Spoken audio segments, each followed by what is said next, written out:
Malamani jalawang kasopubani, malamani jalawang kasopubani,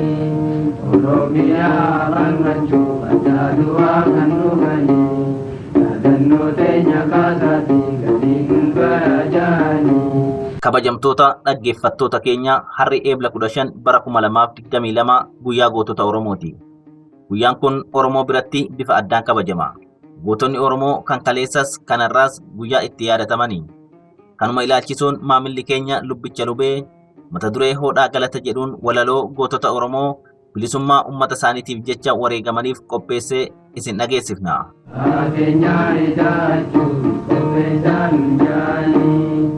Hodhaa galata ilmaan ayyaa ilmaan biyyaa kan kaayyoof manaa baatan kan nuyiif biyyee taatan kan sabaaf qabsooftan kan kuffistanii kuftan hodhaa galata jaalleewwan jennan isinittaa ho'itu lubbuun keessanaa qananiitu biyyeen isinittaa salphattu boolla keessan daadhinaa guuttu hodhaa galata jaallan kaleessaa jaallan har'aa isiniif mala galanni isiniif mala kabajni isin yaadata labanni waa'ee keessan kam kaasen kam dhiisa iddituuwwan akka sonsaa akeektuuwwan akka risaa bubbuttuuwwan akka suburbuteessaa qaxaleewwan mudhiin zinnaaraa imaltuuwwan karaa dheeraa qaqqaaliiwwan onneen guutuu isin maaliin bakka buutu biyyeen isinittaa salphattu galanni keessan bilisummaa haa taatu hodhaa galata maal jedhee isin faarsuu kam keessaa kam dhiisuu qaqqaaliiwwan ilmaan ayyaa isiniif raafama garaan kiyya hin duune isin baraan jiraattu akka urjii mul'attu akka biiftuu iftu hodhaa galata leencota gama jigaa qananii dhiiftanii bilisummaa jettanii gabrummaa finciltanii xomboora qabsiiftanii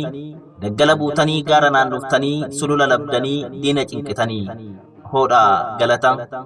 jaallan nuuf wareegamtan galata nurraa qabdan mataa ol nu qabdan kabaja nutti turtan dhaloota nuuf qartan hodhaa galata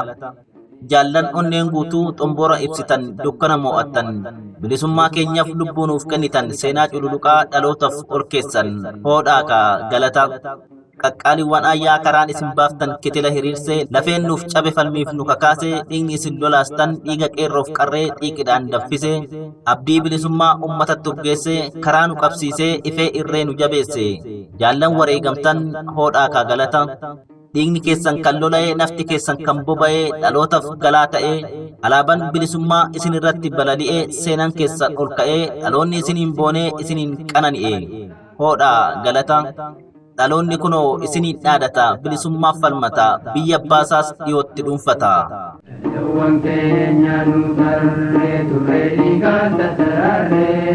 jallawwan keenya nu tarree turree dhiigaan tattaraarree akkuman diigamnee gaadamnee lafee keenyaan jaarree abdii waliin jechaa turree nu jiidhaan fassarree faana namaa